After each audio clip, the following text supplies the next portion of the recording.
আসসালামু আলাইকুম। ৩ রকমের ডাল চাল একসাথে এই যে ভিজিয়ে রাখছি। এই যে সবগুলো মশলা যা যা লাগবে নিয়ে নিয়েছি। খিচুড়ি রান্না করব আজকে। প্রেসার কুকারে রান্না করব। প্রেসার কুকারে পেঁয়াজ মরিচ সব কিছু দিয়ে একটু হালকা ভেজে নিয়ে আলু দিয়ে দিলাম। আলু একটু হালকা ভাজি করব। এর মধ্যে দিয়ে দিলাম চাল ডাল ধোয়াগুলো দিয়ে এখন এই যে সব মশলাগুলো একে একে দিয়ে নিচ্ছি।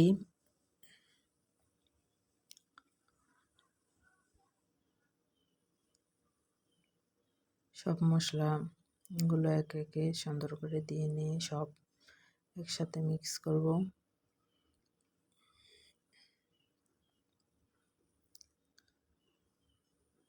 আজকে বৃষ্টির দিন ভাবলাম খিচুড়ি রান্না করি। সব কিছু এই যে মিক্স করে দিয়ে নিয়েছি। হালকা একটু ভাজি করে এই যে পরিমাণ মতো পানি দিয়ে ঢাকনা দিয়ে ঢেকে দিয়েছি। প্রেসার কুকারে দিয়ে কয়টা সিজতে নেবো। এই যে খিচুড়ি হয়ে গেছে। গরম গরম ধোয়া ওটা খিচুড়ি। উপরে দিয়ে কিছু ঘি দিয়ে দেব, দিয়ে ঢাকনা দিয়ে ঢেকে কিছুক্ষণ রাখবো। এই যে রেখে এখন প্লেটে সব কিছু উঠে নিয়েছি।